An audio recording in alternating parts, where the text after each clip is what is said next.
40वां अध्याय नरसिंह अवतार हिरण्यकशिपु की वरदान प्राप्ति और उससे सताए हुए देव द्वारा भगवान की स्तुति। मार्कंडे जी बोले, राजन, इस प्रकार मैंने तुमसे भगवान विष्णु के वरावतार का वर्णन किया। अब नरसिंह अवतार का वर्णन करूंगा, सुनो। पूर्व काल में दीति का पुत्र हिरण्यकशिपु महान प्रतापी हुआ। उसने अनेक सहस्त्र वर्षों तक निराहार रहते हुए तपस्या की। उसकी तपस्या से संतुष्ट हो ब्रह्मा जी ने उस दानव से कहा, दैत्येंद्र, तुम्हारे मन को जो प्रिय लगे वही वर मांग लो। दैत्य हिरण्यकशिपु ने ब्रह्मा जी से इस प्रकार कहने पर उन देवेश्वर से विनय पूर्वक प्रणाम करके कहा। हिरण्यकशिपु बोला, ब्रह्मन, भगवान, यदि आप मुझ पर वर देने को उद्यत है तो मैं जो जो मांगता हूँ वह सब देने की कृपा करें। मैं न सूखी वस्तु से मरूं, न गले से, न जल से, न आग से, न काष्ठ से, न कीड़े से और न पत्थर या हवा से ही मेरी मृत्यु हो। न शूल अथवा किसी और शस्त्र से, न पर्वत से, न मनुष्यों ने, न देवता, असुर, गंधर्व अथवा राक्षसों ही मुरो। न किन्नरों से, न यक्ष, विद्याधर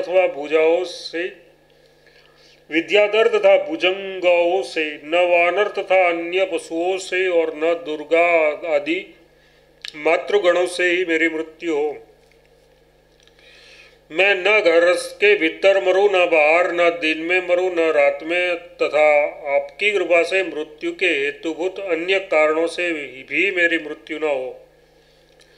देव देवेश्वर, मैं आपसे यही वर मांगता हूँ। मार्कंडेय जी कहते हैं, राजन, दैत्यराज हिरण्यकशिपु के यों कहने पर ब्रह्मा जी ने उसे कहा, दैत्येंद्र, तुम्हारे महान तप से संतुष्ट होकर मैं इन परम अद्भुत वरों को दुर्लभ होने पर भी तुम्हें दे रहा हूँ। दूसरे किसी को मैंने ऐसा वर नहीं दिया है और न दूसरे ने ऐसी तपस्या ही की है। दैत्यपते, तुम्हारे मांगे हुए सभी वर मैंने तुम्हें दे दिए, वे सब तुम्हें प्राप्त हो। महाभाव, अब जाओ और अपने तप के बढ़े हुए उत्कृष्ट फल को भोगो। इस प्रकार पूर्व काल में दैत्यराज हिरण्यकशिपु को अभीष्ट वर देकर ब्रह्मा जी अपने परम उत्तम लोक को चले गए। उस बलवान दैत्य ने भी वर पाकर बल से उन्मत्त हो श्रेष्ठ दानवों देवताओं को युद्ध में जीतकर उन्हें स्वर्ग से पृथ्वी पर गिरा दिया तथा वह स्वयं स्वर्गलोक में रहकर वहां का सर्वशक्ति संपन्न राज्य भोगने लगा। नरेश्वर, इंद्रादि देवता, रुद्र तथा ऋषिगण भी उसके भय से मनुष्य रूप धारण कर पृथ्वी पर विचरते थे। राजेंद्र, त्रिभुवन का राज्य प्राप्त कर लेने पर हिरण्यकशिपु ने समस्त प्रजाओं को बुलाकर उससे ये वाक्य कहा, प्रजागण, तुम लोग देवताओं के लिए यज्ञ, होम और दान न करो। अब मैं ही त्रिभुवन का अधीश्वर हूँ, अतः यज्ञ और दानादि कर्म द्वारा मेरी ही पूजा करो। राजन, ये सुनकर वे सभी प्रजाएं उसके भय से वैसा ही करने लगी। नृपश्रेष्ठ, वहां ऐसा व्यवहार चालू होने पर चराचर प्राणियों सहित समस्त त्रिभुवन अधर्म परायण हो गया। स्वधर्म का लोप हो जाने से सबकी बुद्धि पाप में प्रवृत्त हो गई। इस तरह बहुत समय बीतने पर इंद्र सहित सब देवताओं ने मिलकर समस्त शास्त्रों के ज्ञाता तथा नीति वेत्ता बृहस्पति जी से विनय पूर्वक पूछा, मुनिश्रेष्ठ, त्रिलोकी का राज्य छीनने वाले इस हिरण्यकशिपु के विनाश का समय और उसका उपाय हमें शीघ्र बताइए। बृहस्पति जी बोले, देवताओं, तुम लोग अपने स्थान की प्राप्ति के लिए मेरे ये वाक्य सुनो। इस महान असुर हिरण्यकशिपु के पुण्य का अंश प्रायः क्षीण हो चुका है। इसे अपने भाई हिरण्याक्ष की मृत्यु से बहुत शोक हुआ है। ये शोक बुद्धि को नष्ट और शास्त्र ज्ञान को चौपट कर देता है, विचार शक्ति को भी क्षीण कर डालता है। अतः शोक के समान कोई शत्रु नहीं है। नरेश्वर, अपने शरीर पर अग्नि का स्पर्श और दारुण शस्त्र प्रहार भी सहा जा सकता है, परंतु शोकजन्य दुख का सहन नहीं किया जा सकता। देवताओं, इस शोक से और कालरूप निमित्त से हम हिरण्यकशिपु का नाश निकट देख रहे हैं। इसके अतिरिक्त सभी विद्वान सर्वत्र परस्पर यही कहा करते हैं कि दुष्ट हिरण्यकशिपु अब शीघ्र ही नष्ट होने वाला है। मेरे शकुन भी यही बताते हैं कि देवताओं को अपने पद, स्वर्ग, राज्य की प्राप्ति रूपी महती समृद्धि मिलने वाली है और हिरण्यकशिपु का नाश होना चाहता है।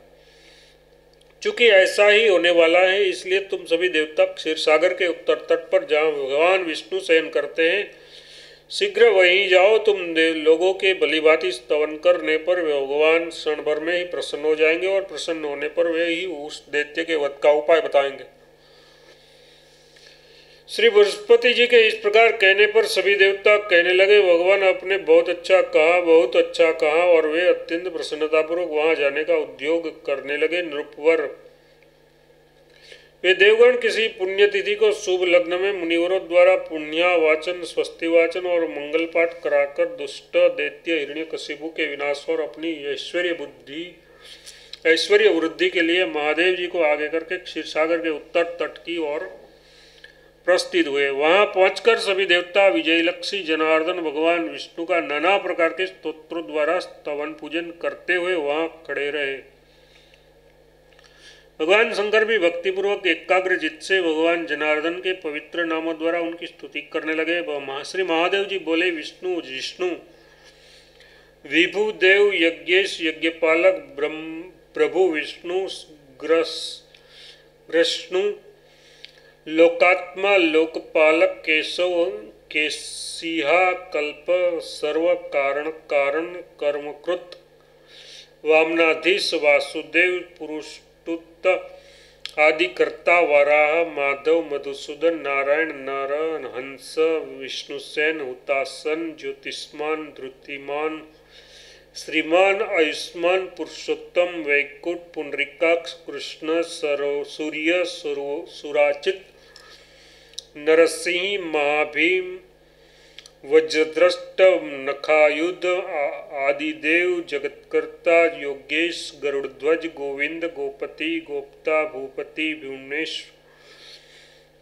पद्मनाभ हरिकेश विभु दामोदर हरि त्रिविक्रम त्रिलोकेश ब्रह्मेश प्रीतिवर्धक वामन दुष्टदमन गोविंद गोपाल वल्लभ भक्तिप्रिय अच्युत सत्य सत्यकीर्ति ध्रुव शुचि कारुण्य कर्ण व्यास पापहा शांतिवर्धन सन्यासी शास्त्र तत्वज्ञ मंदरागिरिकेतन बद्री निलय शांत तपस्वी वैद्युत प्रभ पूतावास गुहावास श्रीनिवास श्रीयपति तपोवास दम्मवास सत्यवास सनातन पुरुष पुष्कल पुण्य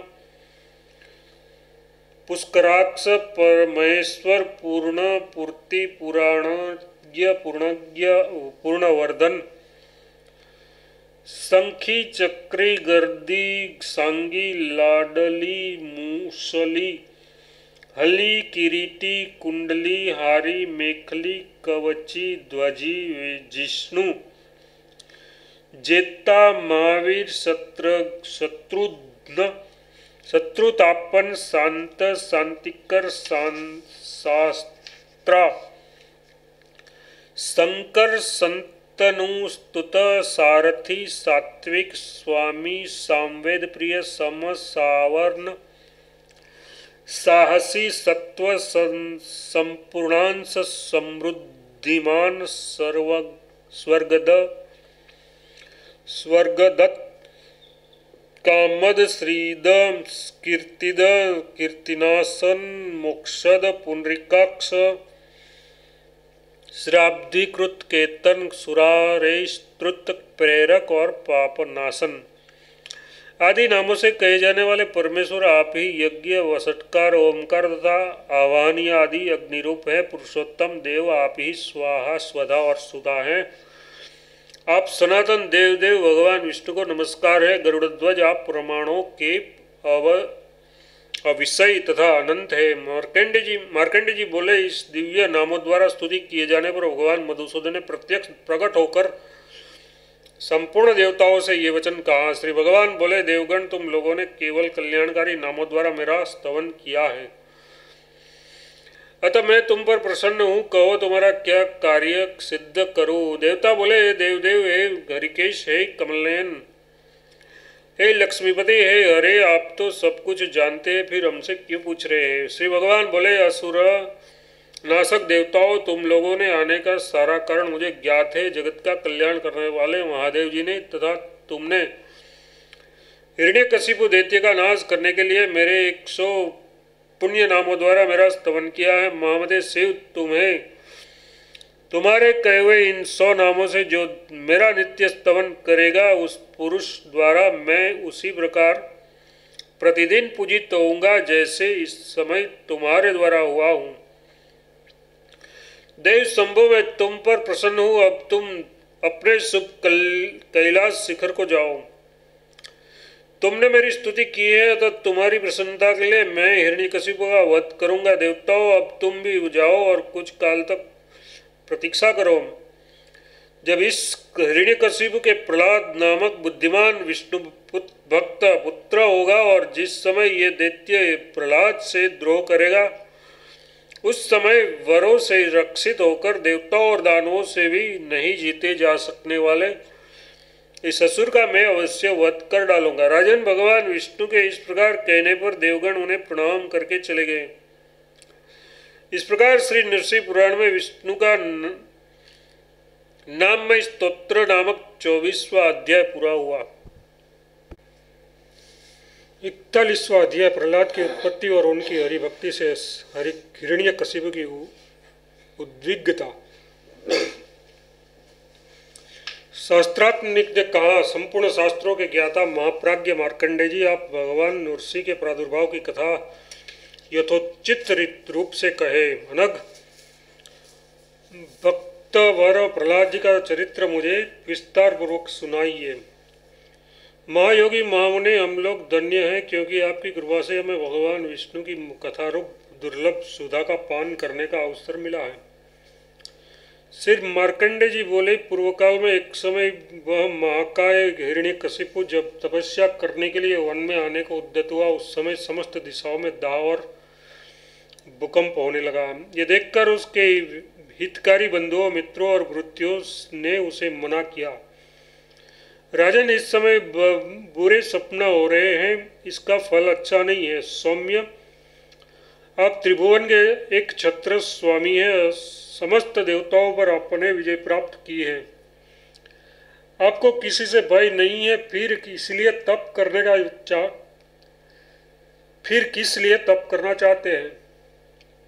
हम सभी लोग जब अपनी बुद्धि से विचारते हैं तब कोई भी प्रयोजन नहीं दिखाई देता जिसके लिए आपको तप करने की आवश्यकता हो, क्योंकि जिसकी कामना अपूर्ण होती है वही तपस्या करता है।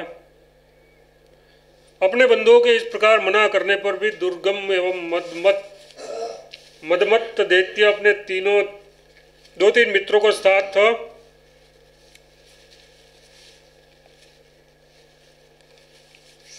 लेकर तप के लिए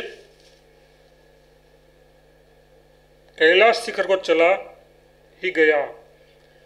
महिपाल वहां जाकर जब वह परम दुष्कर तपस्या करने लगा, तब पद्मयोनि ब्रह्मा जी को उसके कारण बड़ी चिंता हो गई। वे सोचने लगे, ओहो, अब क्या करूं, वह दैत्य कैसे तप से निवृत्त हो। भोपाल, इस चिंता में ब्रह्मा जी जब व्याकुल हो रहे थे, उसी समय उसके अंग से उत्पन्न मुनिवर नारद जी ने उन्हें प्रणाम करके कहा। नारद जी बोले, पिताजी, आप जो भगवान नारायण के आश्रित है, फिर आप क्यों खेद कर रहे हैं। जिनके हृदय में भगवान गोविंद विराजमान है, उन्हें इस प्रकार सोच नहीं करना चाहिए। तपस्या में प्रवृत्त हुए उस दैत्य हिरण्यकशिपु को मैं उससे निवृत्त करूंगा। जगदीश्वर भगवान नारायण मुझे इसके लिए सुबुद्धि देंगे। मार्कंडे जी बोले, अपने पिता से इस प्रकार कहकर मुनि श्रेष्ठ नारद जी ने उन्हें प्रणाम किया और मन ही मन भगवान वासुदेव का स्मरण करते हुए वे पर्वत मुनि के साथ वहां से चल दिए। वे दोनों मुनि कलविंग पक्षी का रूप धारण कर उस उत्तम कैलाश पर्वत पर आए। वहां दैत्य श्रेष्ठ हिरण्यकशिपु और अपने 2-3 मित्रों के साथ रहता था। वह स्नान करके हम नारद मुनि वृक्ष की शाखा पर बैठ गए और उस दैत्य के सुनते सुनते गंभीर वाणी में भगवान नाम का उच्चारण करने लगे। उदार बुद्धि नारद लगातार 3 बार ओम नमो नारायण इस मंत्र का उच्च स्वर से उच्चार कर मौन हो गए। भोपाल कलविंग के द्वारा किए गए उस आदर युक्त नाम कीर्तन को सुनकर हिरण्यकशिपु ने कुपित हो धनुष उठाया और उस पर बाण का संधान करके ज्यों ही उन दोनों पक्षियों के प्रति छोड़ने लगा, त्यों ही नारद और पर्वतमुनि उठकर अन्यत्र चले गए। महीपति जब हिरण्यकशिपु भी क्रोध से भर गया और उसी समय वह उस आश्रम को त्याग कर अपने नगर को चला आया। वहां उसी समय उसकी कयाधु नाम की सुंदरी पत्नी देवयोग से रजस्वला होकर स्नानता हुई थी। रात्रि में एकांत के समय कयाधु ने दैत्यराज से पूछा, स्वामी आप जिस समय तप करने के लिए घर से वन को गए थे उस समय तो आपने ये कहा था कि मेरी ये तपस्या 10,000 वर्षों तक चलेगी, फिर महाराज आपने अभी क्यों उस व्रत को त्याग दिया? स्वामी दैत्यराज, मैं प्रेम पूर्वक आपसे ये प्रश्न करती हूँ, कृपया मुझे सच सच बताइए।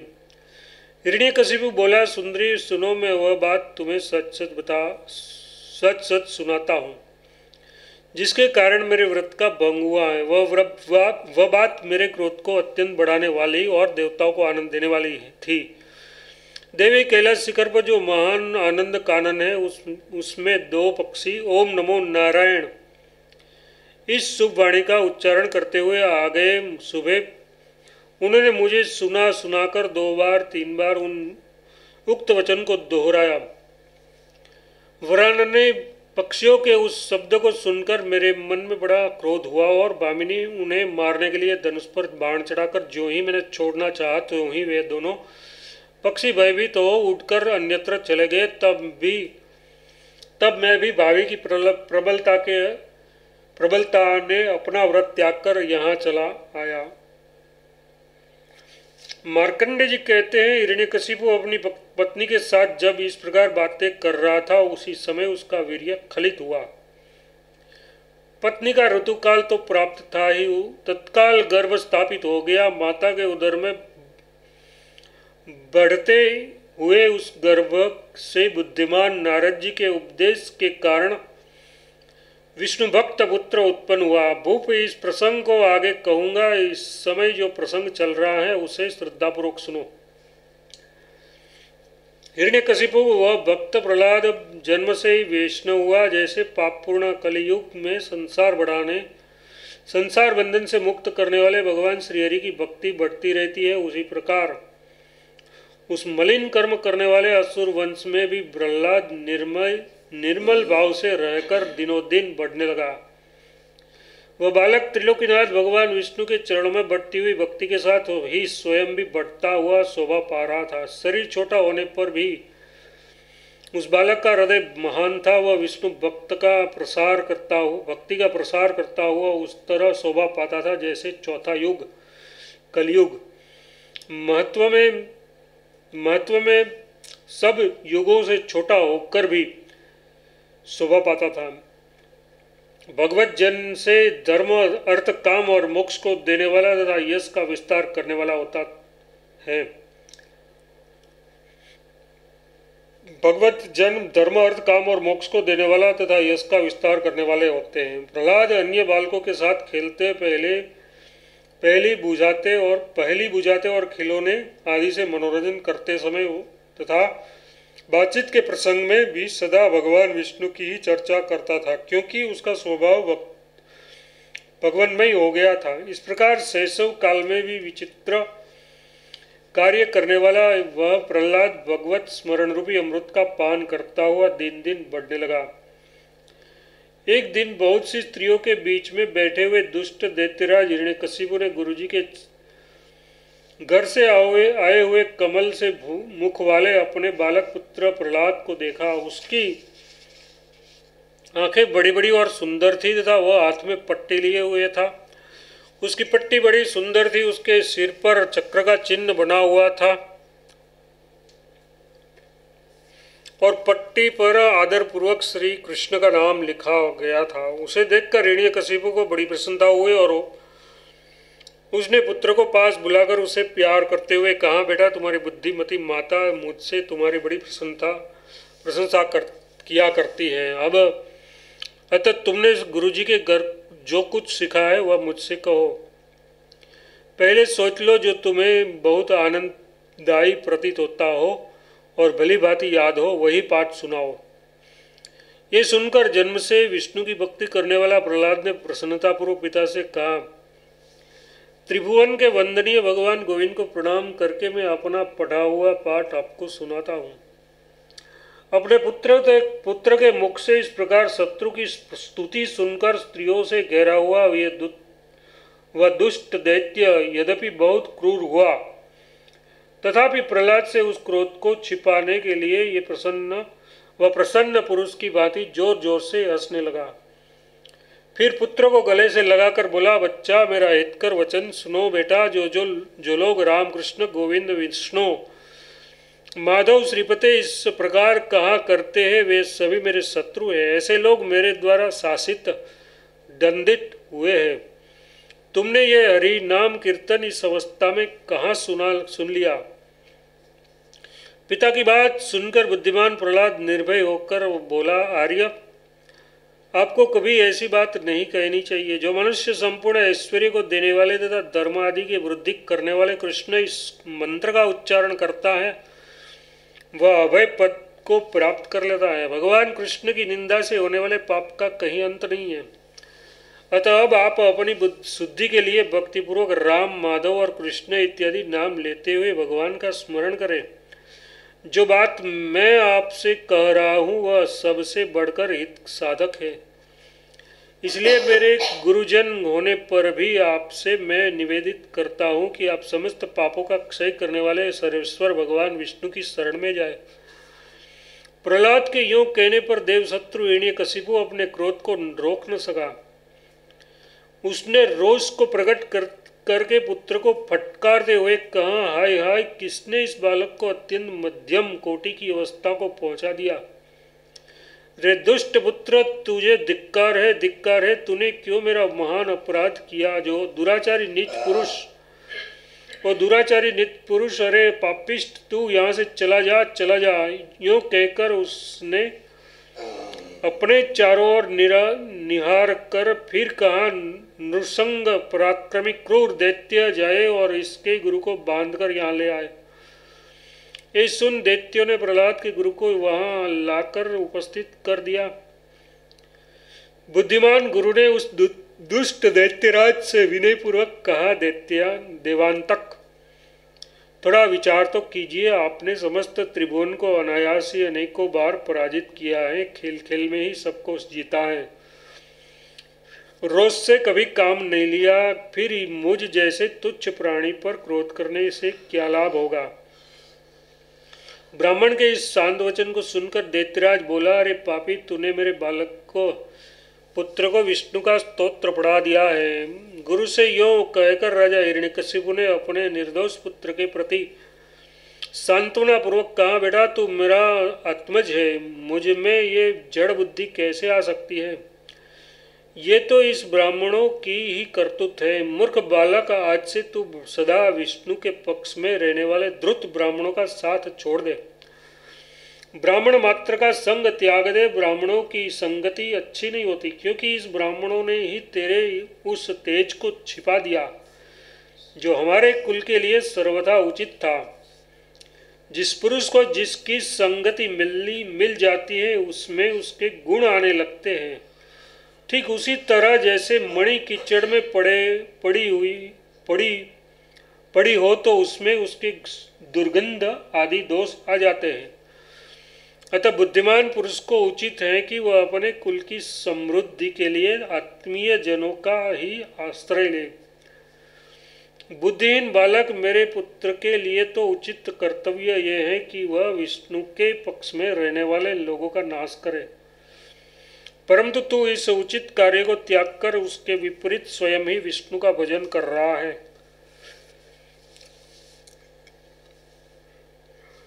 बता तो सही, क्या यूं करते हुए तुझे लज्जा नहीं आई? अरे मूर्ख, संपूर्ण जगत के सम्राट का पुत्र होकर तू दूसरे को अपना स्वामी बनाना चाहता है? बेटा, मैं तुझे संसार का तत्व बताता हूँ, सुन। यहाँ कोई भी अपना स्वामी नहीं है जो सुरवीर है। लक्ष्मी का उपभोग करता है तथा वही प्रभु है, वही महेश्वर है, वही सबका अध्यक्ष देवता है, जैसा कि तीनों लोक पर विजय पाने वाला मैं हूँ। इसलिए तू अपनी ये जड़ता त्याग दे और अपने कुल के विपरीत उचित वीरता का आश्रय ले। तेरी ये कायरता देखकर तुझे दूसरे लोग भी मुझे मारेंगे और कहेंगे कि अरे, ये असुर होकर भी देवताओं की उसी प्रकार स्तुति करता है जैसे बिल्ली चूहे की स्तुति करे और मोर अपने द्वेष पात्र सर्पों की प्रार्थना करे। ऐसा करना अवश्य ही अनिष्ट का सूचक है। मूर्ख प्राणी महान ऐश्वर्य पाकर भी अपने खोटे कर्मों के द्वारा नीचे गिर जाते हैं, जैसे मेरा पुत्र प्रहलाद, जो स्वयं स्तुति के योग्य था, आज नीच जनों की भांति उन लोगों की स्तुति कर रहा है जो स्वयं हमारी स्तुति करने वाले हैं। रे मूर्ख, तू मेरा ऐश्वर्य देखकर भी मेरे सामने ही हरि का नाम ले रहा है। वह हरि सम्मान के योग्य नहीं है, उसकी स्तुति विडंबना मात्र है। भूप अपने पुत्र से इस प्रकार कहकर वह इतना कुपित हुआ कि उसका स्वरूप भयानक हो गया। फिर प्रहलाद के गुरु को टेढ़ी नजर से देखकर उन्हें अपने रोष से कांपता हुआ बोला, मूर्ख ब्राह्मण, यहाँ से चला जा, अब की बार मेरे पुत्र को अच्छी शिक्षा देना। दुष्ट राजा की सेवा करने वाला वह ब्राह्मण बड़ी कृपा हुई, यो कहता हुआ घर चला गया और विष्णु का भजन त्याग कर दैत्यराज हिरण्यकशिपु का अनुसरण करने लगा। सच है, लोभी मनुष्य अपना पेट पालने के लिए क्या नहीं कर सकते। इस प्रकार से नरसिंह पुराण में नरसिंह अवतार नामक 41वां अध्याय पूरा हुआ।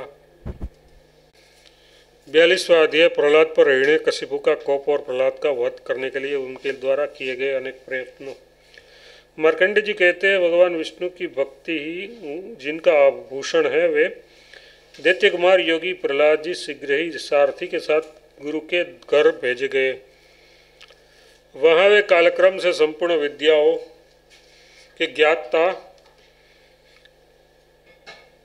ज्ञान के साथ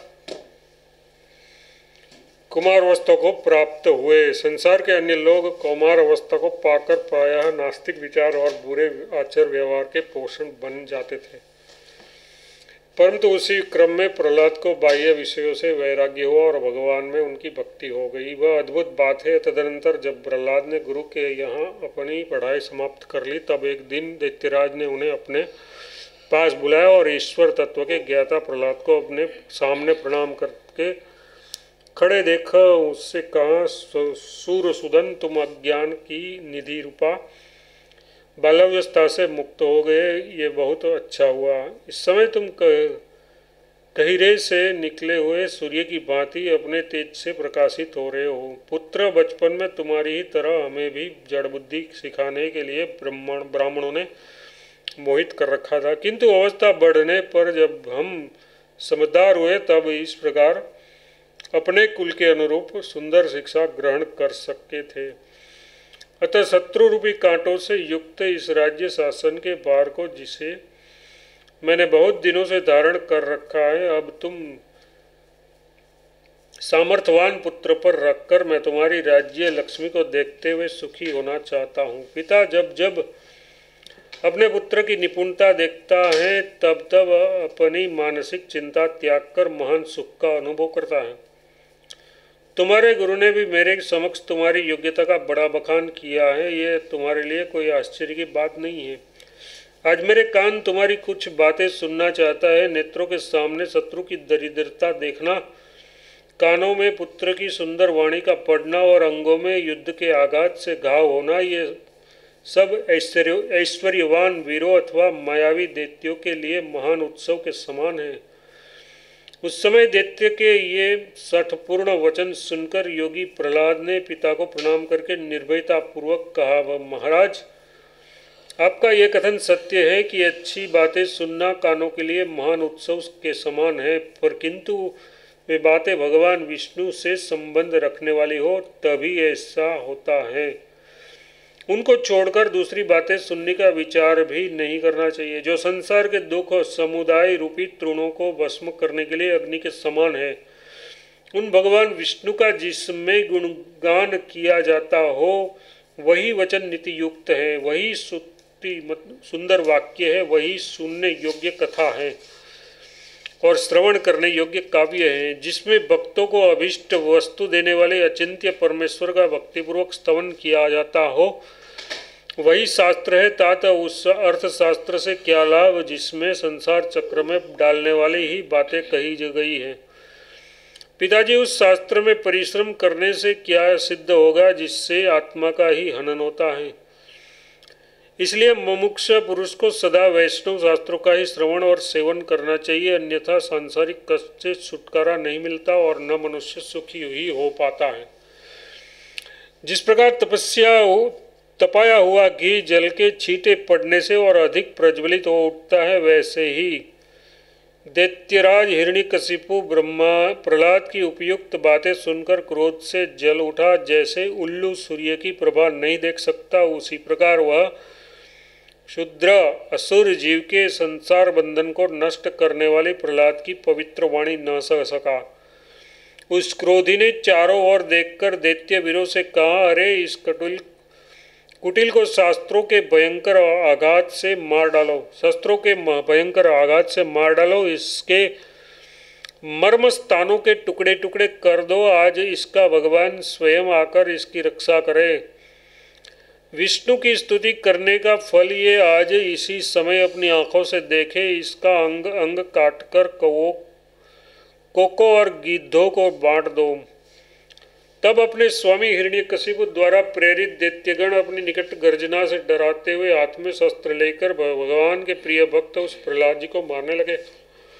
प्रहलाद ने भी भगवान को नमस्कार करके ध्यान रूपी वज्र ग्रहण किया। तब भक्तों के दुख दूर करने वाले भगवान विष्णु स्वभाववत प्रेम करने वाले भक्त प्रहलाद को इस प्रकार ध्यान में स्थित देख उनकी रक्षा करने लगे। फिर तो राक्षसों के चलाए हुए अस्त्र शस्त्र प्रहलाद के शरीर में स्पर्श किए बिना ही नीलकमल के टुकड़ों की भांति खंड खंड होकर गिर जाने लगे। भला ये प्राकृत शस्त्र भगवान के प्रिय भक्त का क्या कर सकते हैं। उससे तो संपूर्ण त्रिताप रूपी महान अस्त्र समूह भी भय मानता है। व्याधि, राक्षस और ग्रह ये तभी तक मनुष्य को पीड़ा पहुंचाते हैं जब तक उसका चित्त हृदय गुहा में सूक्ष्म रूप से स्थित भगवान विष्णु को नहीं प्राप्त कर लेता। भक्त के अपमान का मानो तत्काल फल देने वाले वे भग्न अस्त्रखंड उल्टे चलकर अस्त्रों दैत्यों का संहार करने लगे। इनसे पीड़ित होने के कारण वे दैत्य इधर उधर भाग गए। विद्वानों की दृष्टि में ऐसा होना कोई आश्चर्य की बात नहीं है। अज्ञानी जनों को ही इस घटना से विस्मय हो सकता है। वैष्णव का बल देखकर राजा हिरण्यकशिपु को अवश्य ही मान भय हुआ, किंतु इस दुर्बुद्धि ने पुनः प्रहलाद के वध का उपाय सोचते हुए अत्यंत भयंकर विष वाले सर्पों को बुलाकर उन्हें आदेश दिया, गरलायुधो, विष ही जिसका शस्त्र है उसे गरलायुध मतलब सर्प कहा गया है। विष्णु को संतुष्ट करने वाला ये निशंक बालक किसी शस्त्र से नहीं मारा जा सकता, अतः तुम सभी मिलकर इसे अति शीघ्र मार डालो। हिरण्यकशिपु की ये बात सुनकर उसकी आज्ञा मानने वाले सभी सर्पों ने उसके आदेश को हर्षपूर्वक शिरोधार्य किया।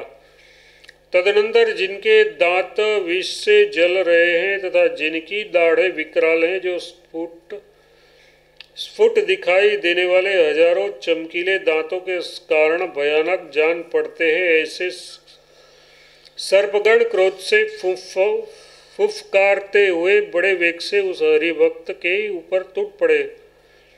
भगवान के स्मरण के बल से जिसका आकार दुर्भेय हो गया था, उस प्रहलाद जी के शरीर का थोड़ा सा चमड़ा भी काटने में वे विषधर सर्प समर्थ न हो सके। इतना ही नहीं, जिनका शरीर